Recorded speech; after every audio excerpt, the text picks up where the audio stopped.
Les proches du couple auraient-ils été au courant?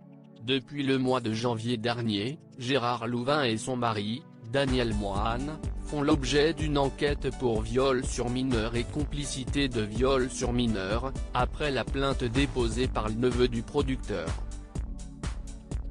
Depuis, plusieurs témoignages se sont ajoutés à celui d'Olivier A. Notamment dans une longue enquête publiée par l'OP. Nos confrères ont également interrogé certains anciens collaborateurs du couple, qui auraient pu être témoins des faits. Si Julien Courbet et Jean-Pierre Foucault assurent n'avoir rien vu lorsqu'ils travaillaient avec Gérard Louvain, ce n'est pas le cas de Lio. Alors en couple avec Alain Chamfort, la chanteuse explique lui avait fait part de « on malaise au sujet de Louvain et Moine ». Dans les colonnes de l'OP, l'interprète de Banana Split assure également avoir discuté avec le couple. J'ai été écarté et blacklisté de leur programme.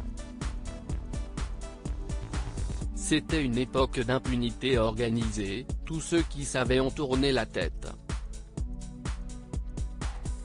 On a manqué de courage, explique Lio. Toujours dans l'OP, plusieurs victimes présumées du producteur et de son mari sont sorties du silence. Notamment Mathieu, qui les a côtoyés dans les années 1990. Je suis soulagé que ça sorte, explique-t-il, 30 ans que j'attendais cela. Il raconte ensuite, un jour, Daniel enclenche une cassette porno. Il s'allonge contre moi, fait des mouvements de bassin et m'embrasse dans le cou.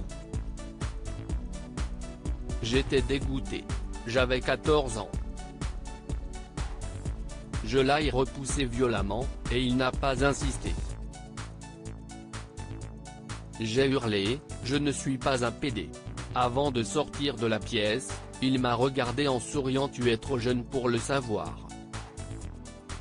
Selon Pierre Debuisson, l'avocat de 5 plaignants, ce dossier s'apparente à l'affaire Weinstein, l'omerta doit cesser. Ils évoquaient un ignoble chantage fin janvier, Gérard Louvain et son mari ont réagi à ces accusations par le biais d'un communiqué de presse rédigé par leurs avocats. Le couple y indiquait avoir découvert avec tristesse et consternation les accusations portées à leur encontre.